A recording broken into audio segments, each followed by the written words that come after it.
Every week we do a Q&A with interesting and accomplished members of the adaptive community to find how they persevered, how they innovated, how they built communities, and how they found solutions.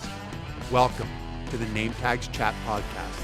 Welcome to the Nametags Chat Podcast. Today we have Dan Berlin, who is an enterprising entrepreneur, an investor, a philanthropist, and an endurance athlete who happens to be blind.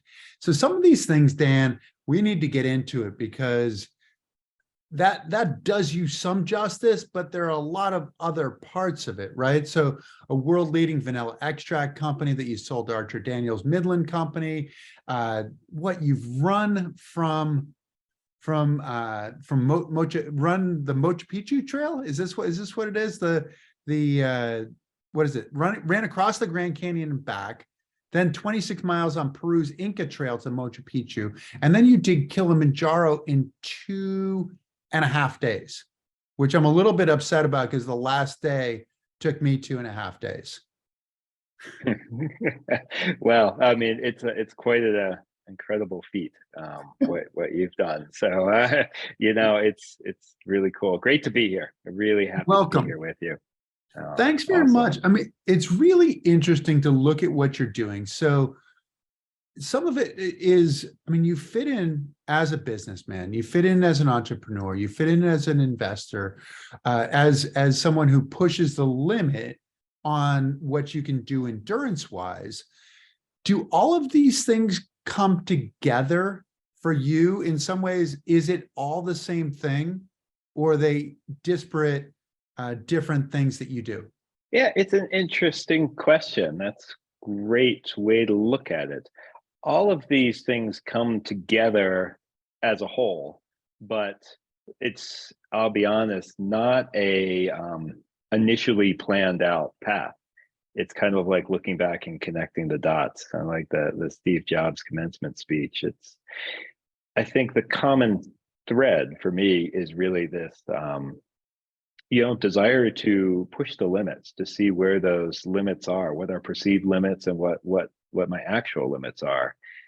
And I think they're surprisingly different. And just constantly doing that, whether it's in business, whether it's trying something athletically, endurance sport wise, whether it's taking on something, just a creative challenge. It's always interesting to see what I think I can do and then to push it and see where I actually end up.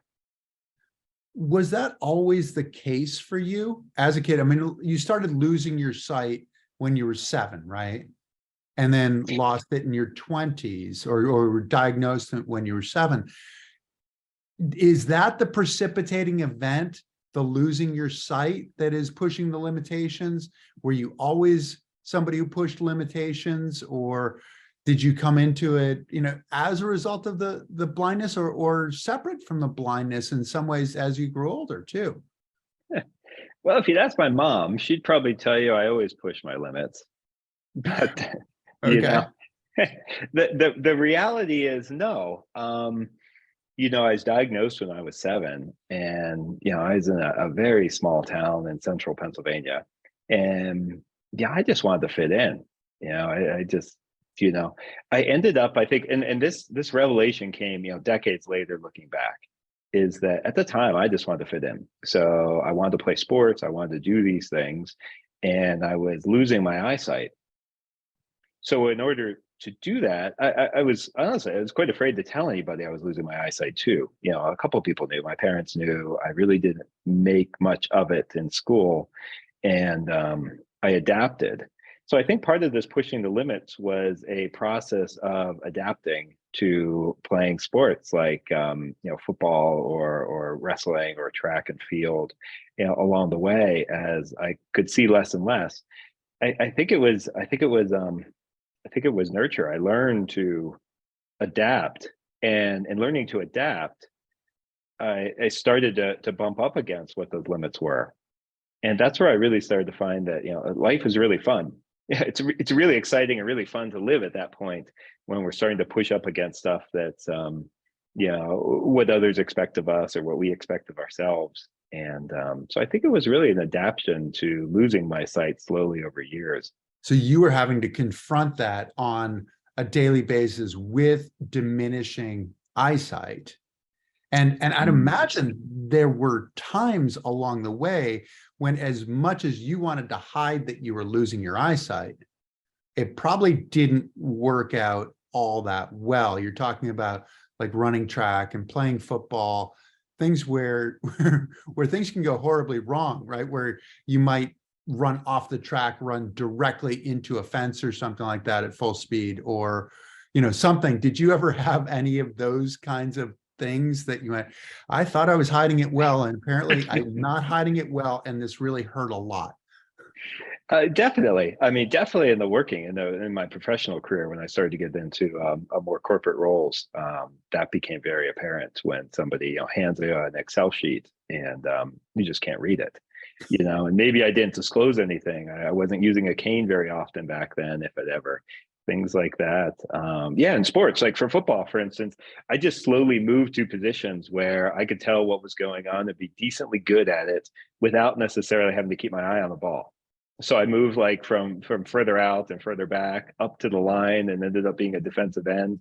And in high school at that point, it was really like, okay, I know what I have to do. And a lot of times it was hoping it worked, but I guess I was decent enough without probably ever seeing the ball in my last year or two of playing. So it's an adaptation that we come about. What I've adjusted to and learned over the years is my reason for adapting has changed. Back then, my reason was very fear-based. It was just, I didn't want to be different. I didn't want to stand out.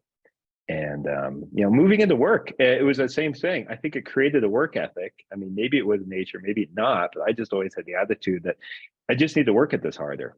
If I don't want to be slower than my peers at doing something, I just need to work harder. And I think there's good and bad that's come out of that. I have a bit of a different attitude these days, but when we're young, that's sometimes the way we attack problems is just to fit in.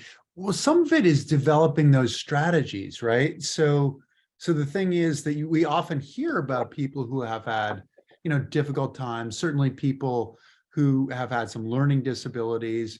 You hear about people with dyslexia who are often ending up as CEOs and things like that too, because they've had to find ways to learn the process better. What kind of strategies did you employ, and how does the building of that strategy continue to inform who you are now, or what you're trying to do? Yeah, it's not easy, and every one of us is an individual. I think a lot of what I learned by originally trying to fit in, and then that slow evolution into understanding this is just who I am. And I may be blind, but blindness isn't necessarily me. It's just something that I'm in this world as a blind person, but that doesn't change the fact that I'm in this world and really have all these different pursuits or ways I can go about doing things that I find really impactful with my life. So I always come back to that sense of what impact can I have, what can I do, what experiences are out there to partake in.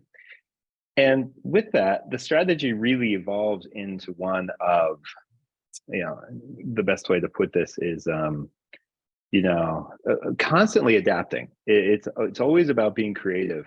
When we get out on the trail, for instance, on some of these runs, we may research a lot, but as you probably know, definitely when you get out there, things are different than what we thought. And, the options are, well, I'm going to stop here, or we're going to adapt and change and maybe use a different guiding technique, or, approach the problem from a different angle. And I think a lot of that was learned. I think the drive was always there, but the strategy that turned into the actual tactics that we use, those are learned very much as we go. One of those things is a strong emphasis on preparation. Mm-hmm. Where I never really used to prepare much when I was very young. And then on through high school, I would kind of wing it a lot. And college was a bit more, okay, I can't see the boards. And back then the overheads. So dating myself a little bit there.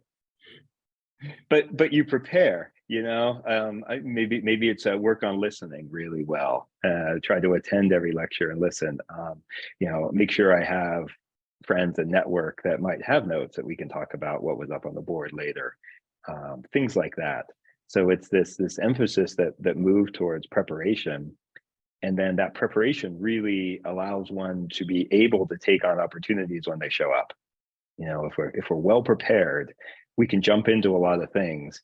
And that combination of preparation as well as creativity and adaptability, is really what I found. That's probably the way I would describe the strategy I take towards adventures. What about the honesty part of it? So you said early on, you just wanted to fit in. You wanted to hide it as best you could so that you weren't any different than anybody else. Was there that watershed moment where you said, okay, look, I'm going to come clean. I'm blind. Did that happen? Did you admitting it to yourself, admitting it to other people? How did that work? Yeah, definitely. There was a very clear watershed moment. I was working for a large multinational company.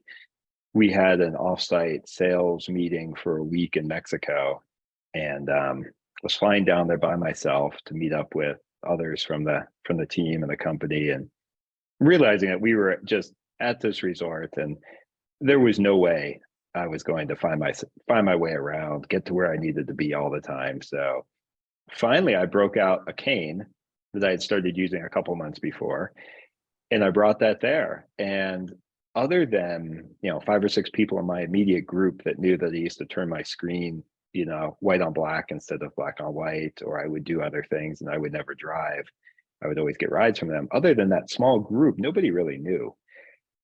And when I showed up, on day one with, maybe 100, 120 people, in a large room, and I had my cane, I could tell it was just everybody was like, what's that? Did this happen yesterday or something? I mean, they've never Yeah. seen anything, right? So they're like, did you just go blind? The shock from the folks was one thing, and I kind of expected that. What I didn't expect changed my perception of myself and how I hold myself out there. I had a colleague that came up to me, and her and I have been working together for 2 or 3 years. She was in a different department, but we were in the same floor and the same building. And she came up to me at one point during this week and really said, wow, I had no idea. Why didn't you ever say anything? And I'm like, well, I was, kind of embarrassed. I really didn't want to be different. She goes, for years, I've been walking past you in the hall and I always wave and smile and you walk right past me. She goes, I just thought you were the rudest jerk in the office. And that made me realize that what I thought was hiding it from myself was actually probably making her day less happy every day. So me having the confidence to own it in myself could actually help maybe make her day a little happier. And who knows who else we interacted with, or who else I interacted with that, maybe had a misperception and I had no idea about it. So that was a watershed moment for me. That was like, okay, I can control this. Yeah, I can tell people I can't see so they just don't think I'm, acting strange in an airport, or, being rude to someone because they smiled and I just walked right past them. But you were functioning incredibly well for somebody who was blind. You were flying on your own. So you'd adapted, you'd figured out strategies. Where were you living at the time when you went to that event in Mexico? Oh, let's see. I was in New York City. New York City then. We're just outside New York City. So just outside New York City. So, and working in New York, I'm assuming. So then, meaning that you had working in New York. Our offices actually had moved. So we were in Westchester County, just north of the city. And like I said, I had a close group of people, that I worked with that knew. So, somebody picked me up sometimes to get to work, or I learned to take public transportation, things like that. So I could get around. I memorized my way around the office really well. I could do my job well. My immediate group knew I wasn't very good at reading like Excel sheets or things like that. So they would often just tell me what was going on. So they had some concept of it, but the broader company had no idea. Was that a worry when you interviewed for the company? I mean, that seems like something you might want to disclose when you're doing the interviewing process. I have different opinions about this now than I did back then. Okay. Back then, I looked at it as a 20-something that, well, I can do the job. So, just hire me for me. I'll interview well and do these type of things. And there were other people I worked with that didn't drive for different reasons. So I didn't really look at it that way. And again, probably from a very selfish perspective at the time, but I was able to fake eye contact really well. The condition I have where I have no central vision, but I remained, at that point, at least a fair amount of peripheral vision. Okay. So even though I couldn't read something right in front of me, I could detect motion and tell when the person was standing next to me or somebody was in front of me, that type of thing. I couldn't tell whether they were smiling or frowning. And, eventually I couldn't even tell that there was a person right in front of me. But at that point, I had some sight, just not anything, no acuity and no central vision. So I was able to fake it really well. That is one of the interesting things of life in general, I think, in that how well people can fake things that you, and so you don't even know. What was your job? What were you doing? Oh, so originally I was working in technical service, for a pretty large company. So my job was really interacting between research and development and some of the scientists and engineers in the company and the customer and the sales team to figure out what their problems were and if we had solutions or if they were using products we made, how they could be used better. So again, in hindsight, I kind of fell into a role that was perfect at the time, because it was all about problem solving. And I was in a lab, but I wasn't doing much lab work. It wasn't like I was doing a whole lot of the actual, on the bench lab work. I was the interpreter. I was the one that took it to the customer and through our sales team or through our marketing team and then back. So a really fascinating role that I think was intentional in interviewing for it. I remember the stress of looking at roles. So when I didn't necessarily tell the companies I was interviewing with that I had low vision, or at that point I would consider it low vision, I did take some effort to make sure that the jobs I was going into, that I understood what was required and the responsibilities well, so I could do the job well. Right, and you rationalize it to yourself that it was low vision. So I have low vision. People have to wear glasses. It's not all that much different in some ways. Mm-hmm. Is that what I'm Exactly. understanding?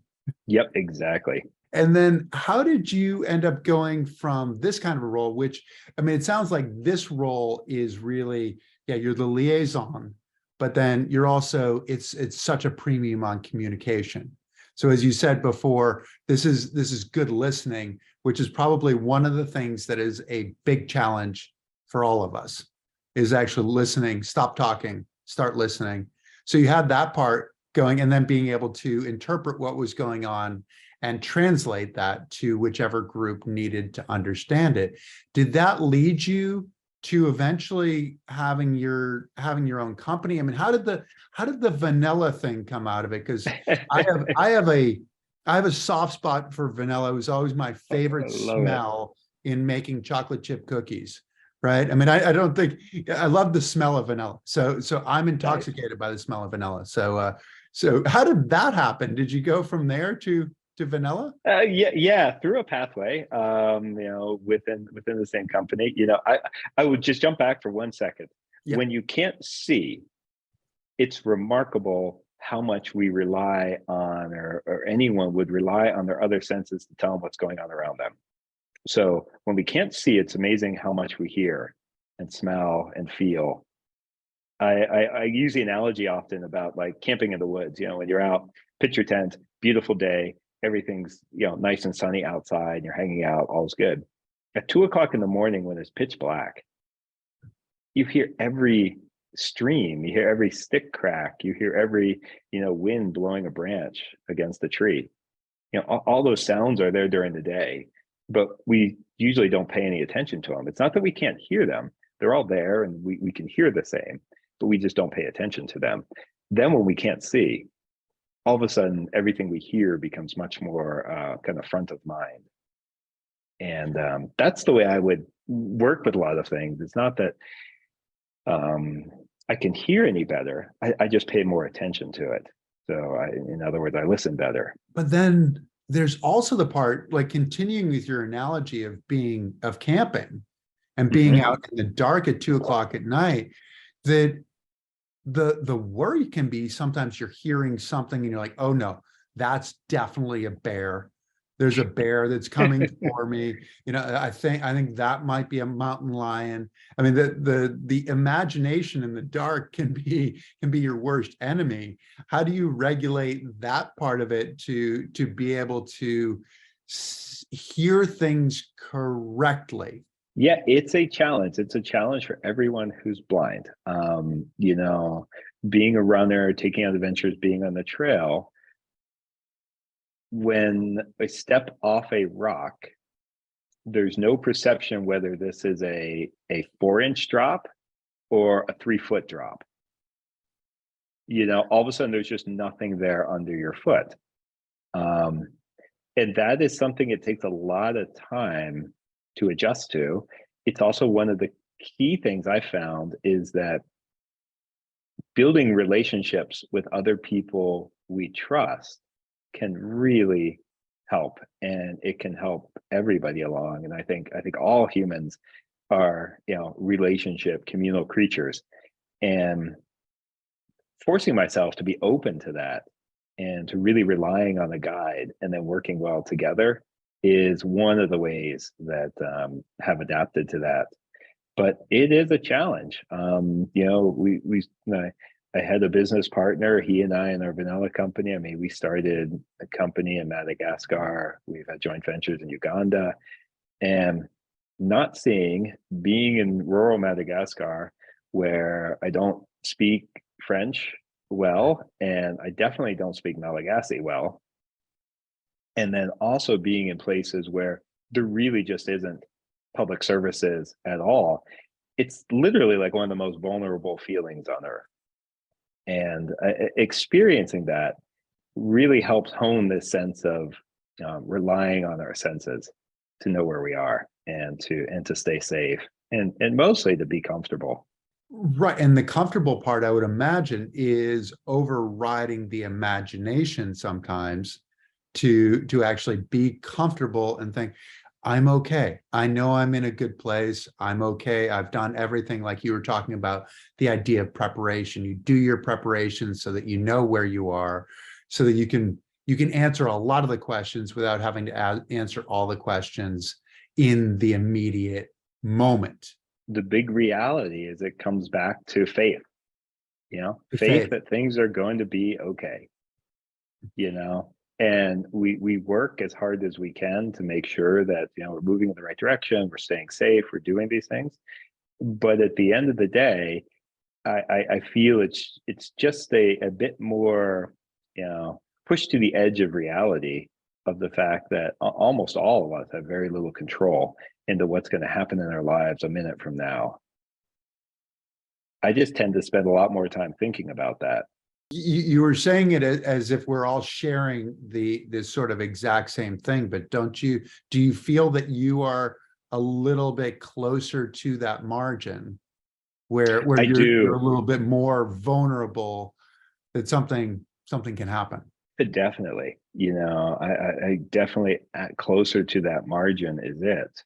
And that's where honing the perception of other senses is really important. And then realizing, I think a lot of us tend to be in life closer to the margin than we ever realize as we go through day to day.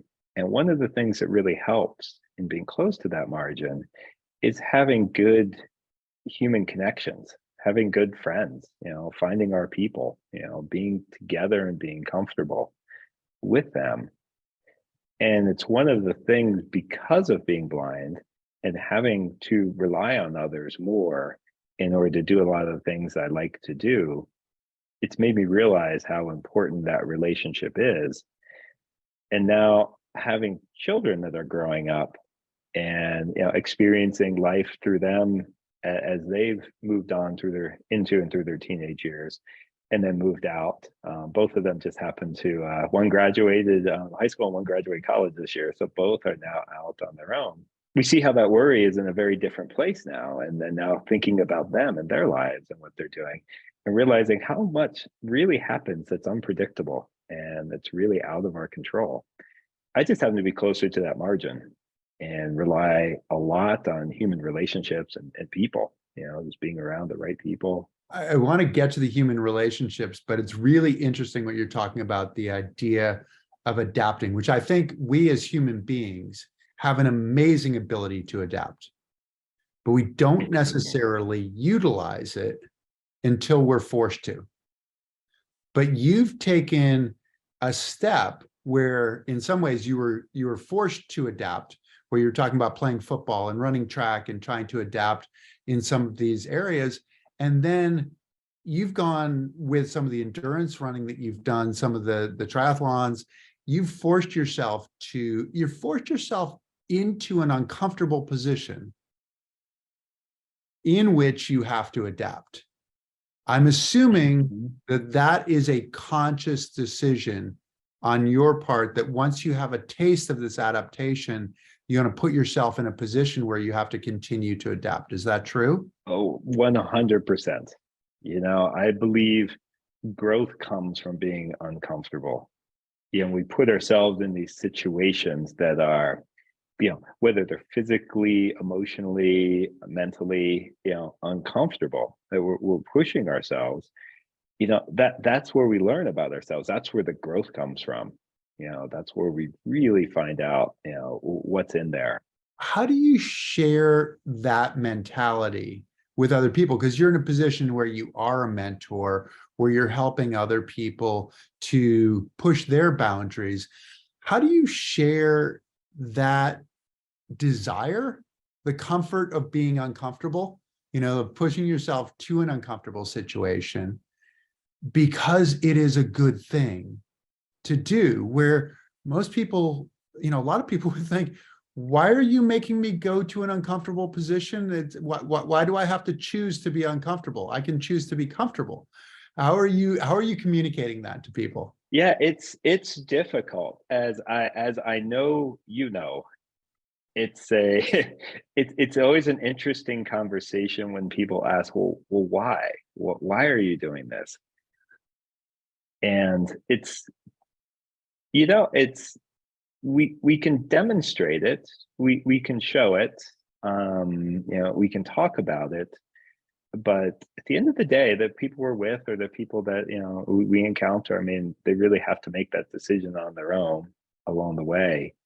But I encourage people to push their limits, to do something that's uncomfortable. And then I've learned a lot about the process of doing that brings a lot of joy and happiness that was different than the way I originally approached it. And I've come to understand this a lot more these days now about celebrating the discomfort, as my friend Charles says, to embrace the suck. It's that's where the joy comes from. Finishing the marathon or climbing the mountain or things like that. Those are great events. But if all of our joy, all of our self-satisfaction, all of our enjoyment, comes out of achieving that one event at that one day or one couple of days, it can be pretty short-lived. But when we actually get out there and enjoy the hard run on a cold day, or enjoy, something that's really tough, and we come back satisfied with having done it, whether it's a routine workout, but we're just satisfied with the way it went, that's where I find a lot of the enjoyment. So actually, the discomfort is what brings the joy, in some sort of strange, perverse circle that is really tough to explain to other people sometimes. How did you convince yourself of that reward of enjoying the suck, of enjoying the hard day, the cold, running in the cold or whatever it is? How did you, because there has to be that reward, right? That reward that says you need to come back to do this? Is it I did something that I didn't want to do, and I'm much happier as a result of having done that? I mean, this can go to like taking a cold shower or something as well, right? Oh yeah, doing your homework. Right. I talk to my kids about this all the time. Like, I know you don't like pre-calculus, but believe me, it's not about the test. It's about understanding the work as you do it. And they don't buy it, but I still try. um, yeah, it's interesting. I think it's something that adapts with time. I think there's something to our own sense of ourselves and our identity. At one point, I remember making the shit, and I had a great person I was working with who really, told me about this. They said, well, if you keep training like this, because I started endurance sports in my late 30s. So I was not young when I started these things. I joke that before my first marathon, I took a 28-year taper, and that was true, And and you're then working at a when high-powered job while you were doing this as well, right? Yeah, and that's how these things fold together. That's how these things really, really fold together. So I found that, it's not as if we're marathon training and have a stressful job and working hard, and the two are exclusive from each other. By starting to weave in my training with work and travel, it allowed me a place to kind of decompress in a different way. So I could transfer the stress from maybe some of the stuff that was maybe actually more harmful, the mental, the pressure, the work-related stress, could transition that into something where I could kind of blow it off because I went out for a good 6-mile run over lunch, or I had a good pace workout after work. The two went hand in hand.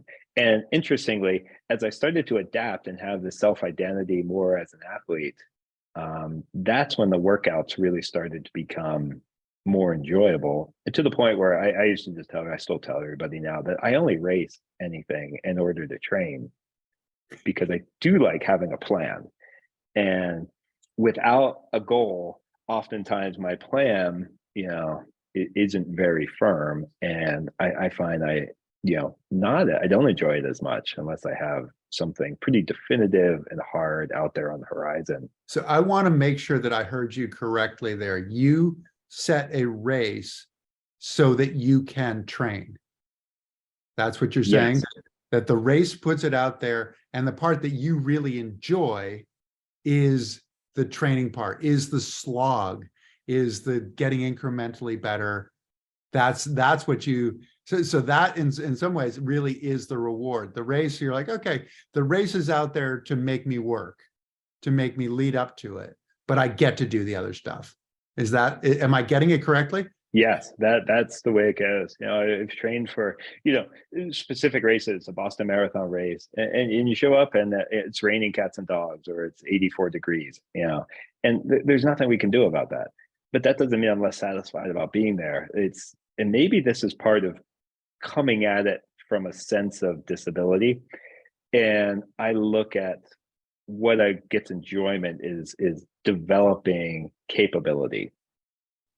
So that's what I look at. A lot of the athletic part that I took on, it helped my mindset in all aspects of my life, shifting it from a sense of increasing disability, not able to drive, not able to see as much, uncomfortable in a meeting, and that ever-growing sense of being disabled.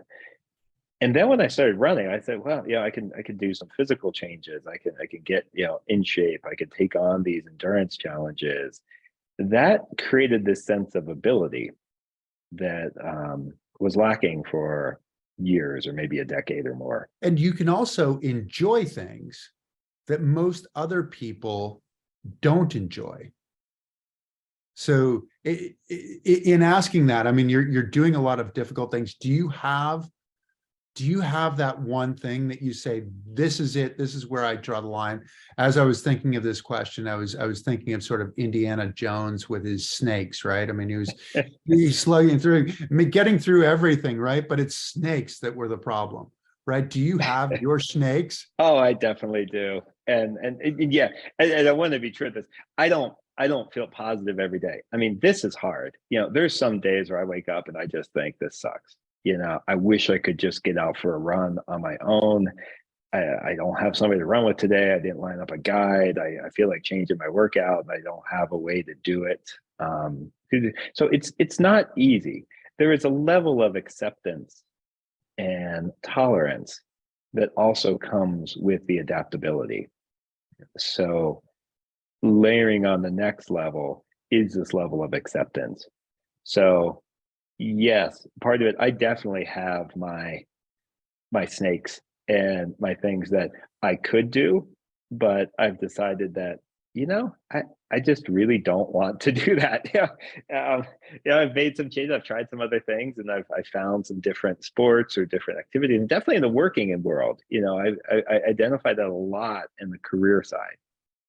There's things I could do, and then I really have to ask myself, well, why am I doing this? Do I really enjoy doing this? Am I helping others by doing this? Or is this just something that I'm looking to prove to someone else that I can do it? And when it's the later, and the older I've gotten, I've realized that last one, doing things just to prove to other people that I can do it, is not as rewarding. So I try to limit those activities. That's like the most egotistical run you can take, right? Just to prove that you can do it so that other people know that you can do it, as opposed to being efficient and helpful. There's this balance between doing it for ourselves and for other people, and doing it because of other people. And that takes some time to really understand, or took me some time to really understand that. And I think that was a healthy transition for me. It's interesting. Yeah, I think you're totally right on that. And the guide part of it, how much does that help? Because the guiding thing is interesting, right? Because as a blind runner, you need a guide to help you. And I was reading about some of your guides who were saying that, trying to be as specific as possible about what's there. It's a 6-inch rock. This is the size of a fist. This is, whatever. It's gravel. It's this, all of which sounds great while I'm reading it. Right. But when you get out there and you've been working really hard, your brain doesn't work all that well. So the responsibility of the guide is a lot, right? It totally. When you're 28 hours into something on the trail, and it's hard. The guides I'm with are friends. I mean, they give so much to do this together. It's hard on them. It really is. It's mentally challenging. Whenever I take on anything that's dangerous or really difficult, we usually have at least 2, usually 3 guides. And the point being that one's usually the point guide. A second is typically a safety person if it's that type of situation, which would be behind me. And the third one is basically mentally off and joining us. And then we rotate. And it depends on the stress level of the situation, how often we'll rotate. We're running a marathon on the road.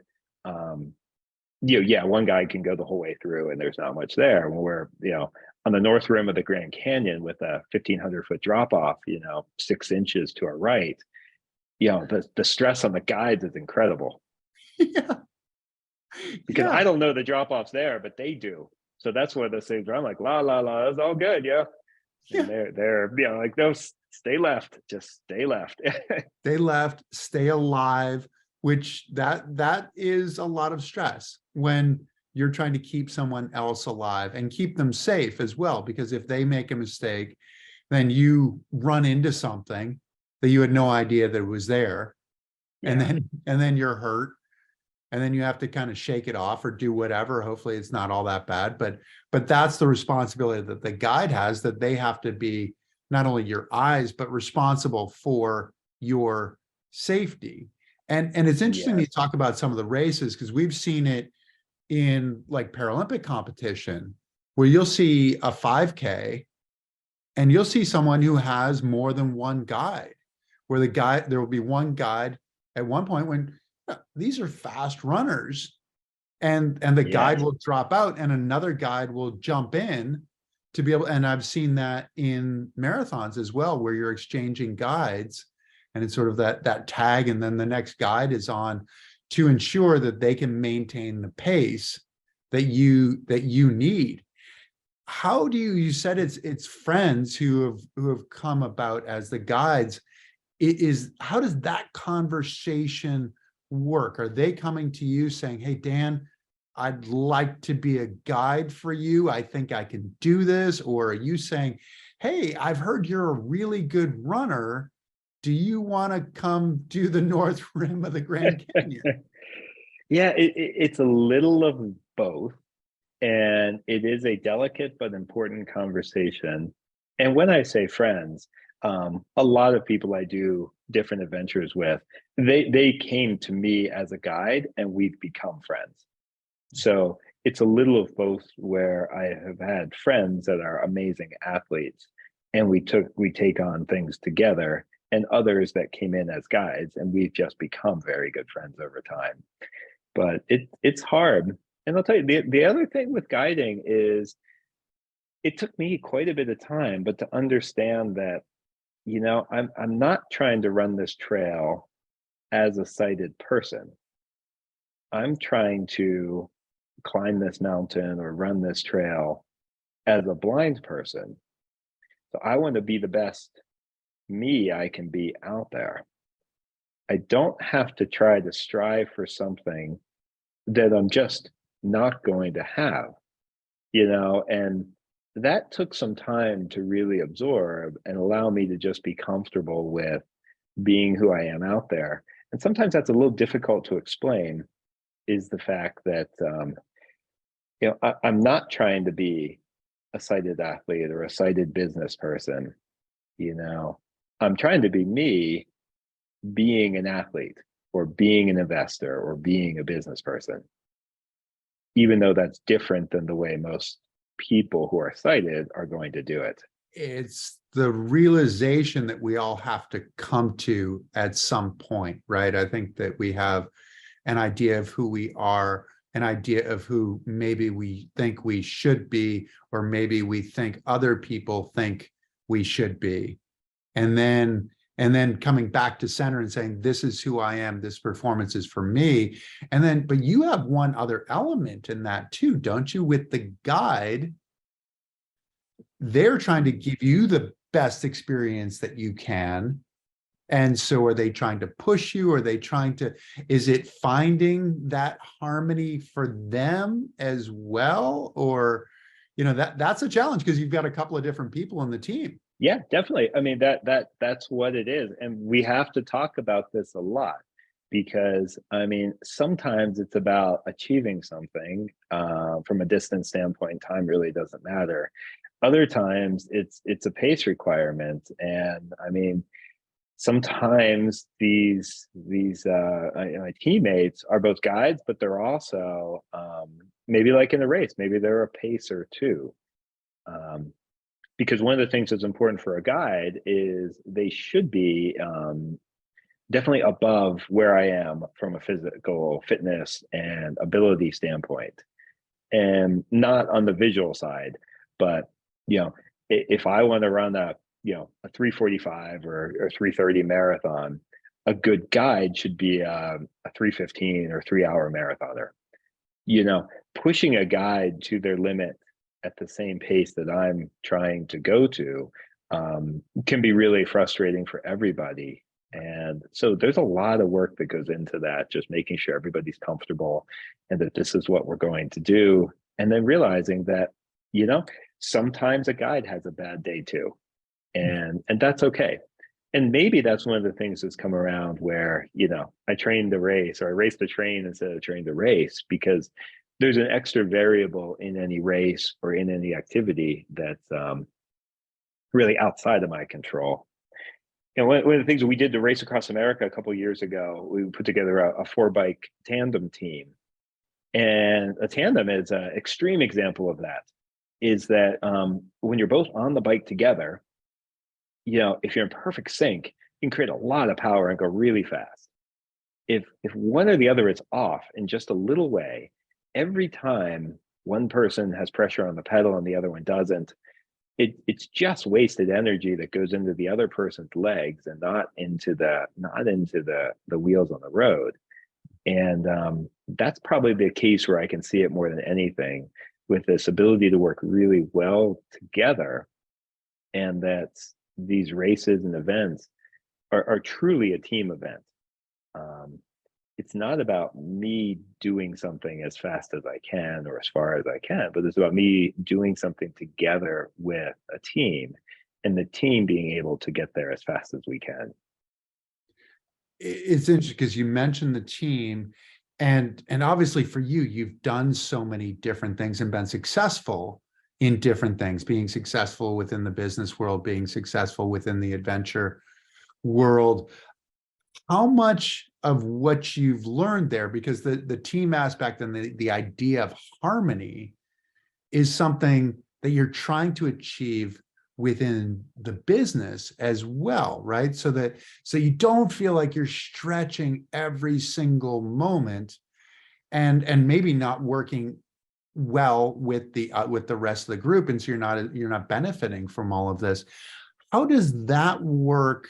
The knowledge that you've gained, this idea of adaptation, this idea of being enjoying the discomfort, how much of that can you communicate in the mentor side of things, in working with kids and working with people coming up? Yeah, I think it's very important within Team C Possibilities, for instance.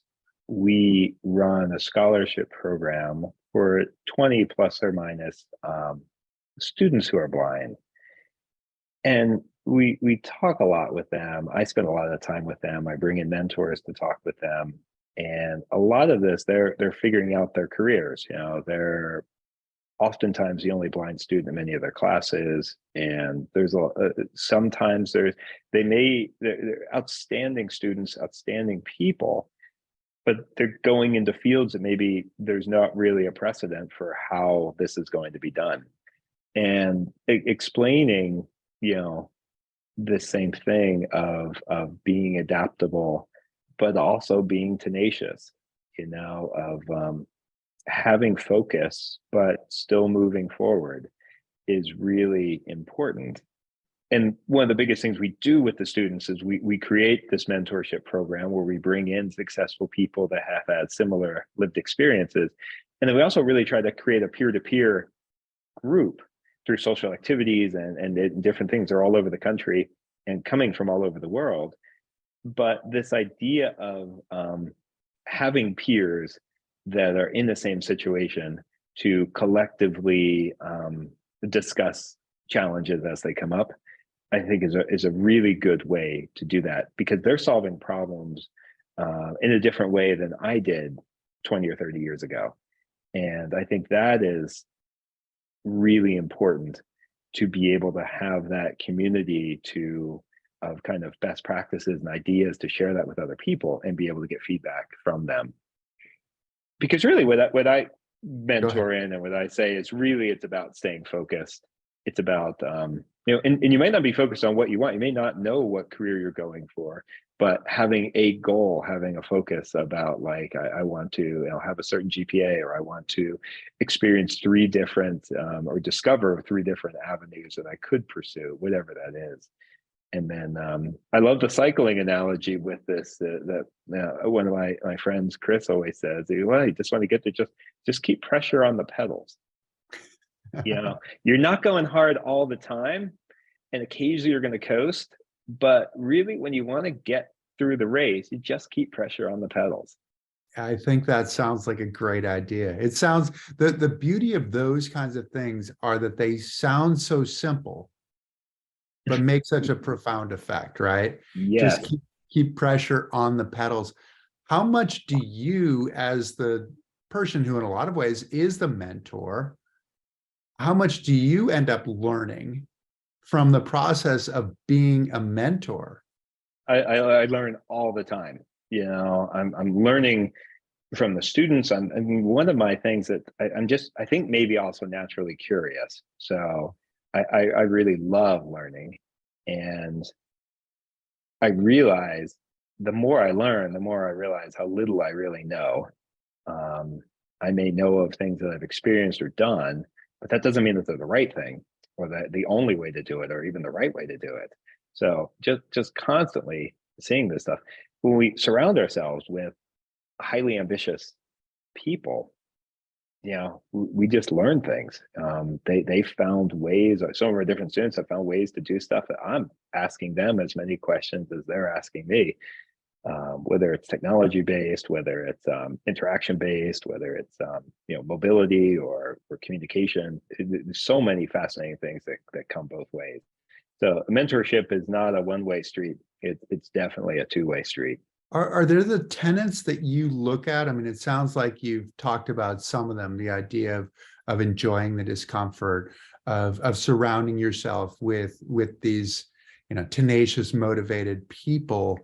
Is that, I mean, can you distill it down to, sort of a pursuit? Can you distill that pursuit down to a few basic tenets that you say, yeah, these are the things that you want to do. These are the things that I want to do. And I need to remember that I want to do those things sometimes too. Yeah, definitely. I think number one is don't take myself too seriously. Realize that the vast majority of the things I think I know and I think I know how to do, I probably don't. And not taking myself too seriously is really number one. And then on top of that, it really gets down to the people that we surround ourselves with, the human connections we have in life.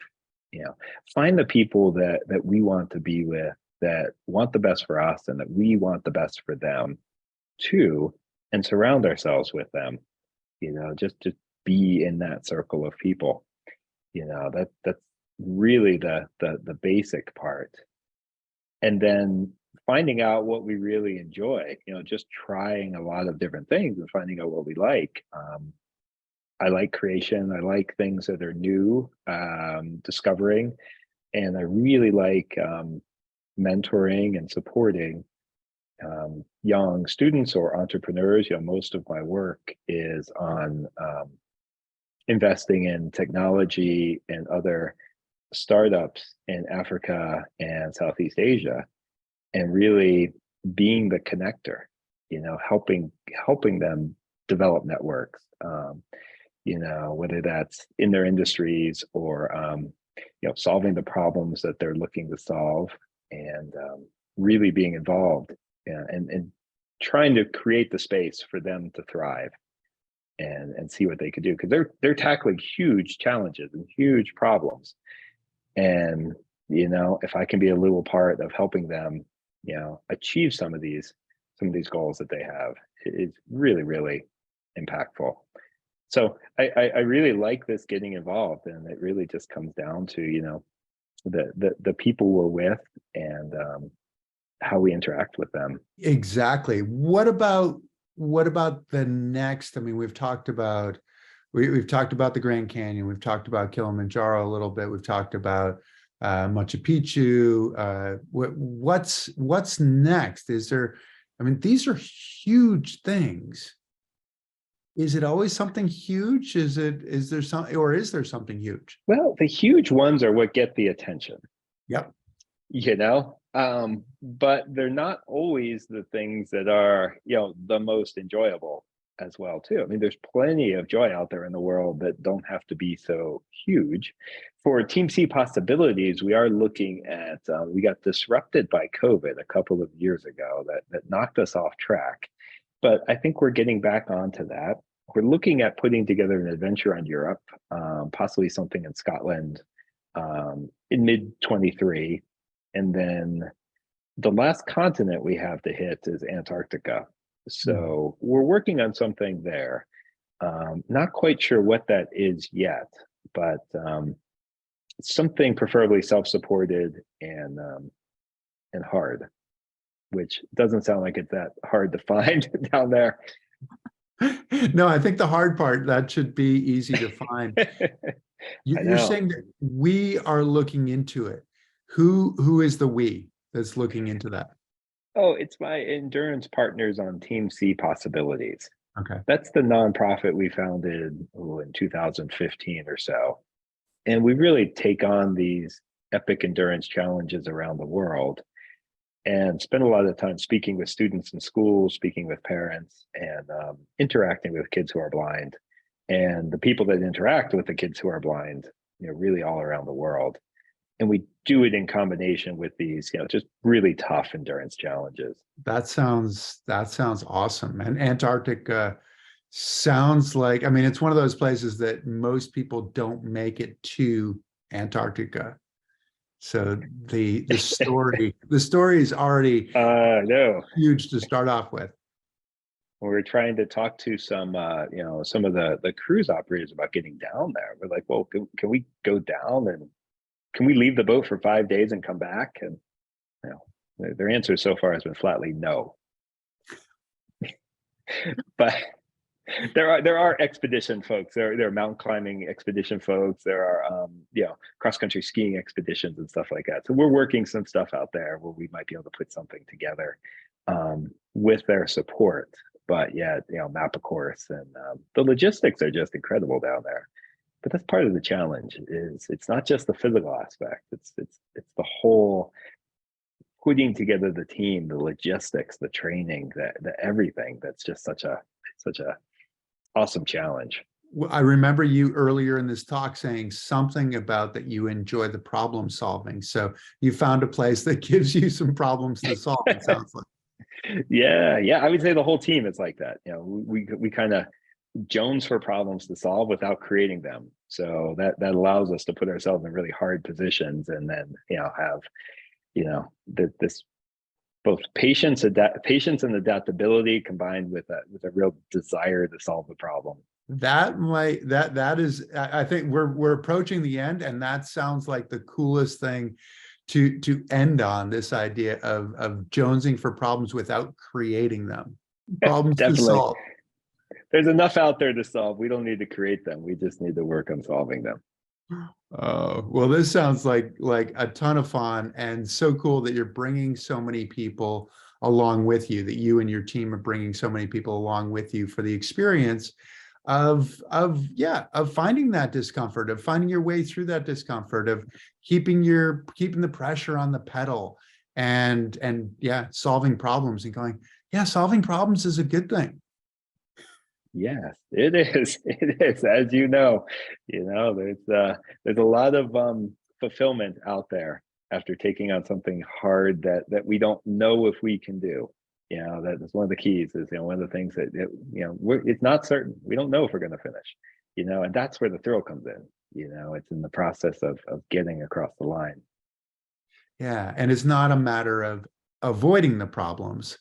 It's a matter of solving the problems, which to me is the greatest message that I'm taking from this. So thank you very much, Dan. I appreciate it. Oh, thank you for having me. I love what you do. This is fantastic, and really glad you're doing it.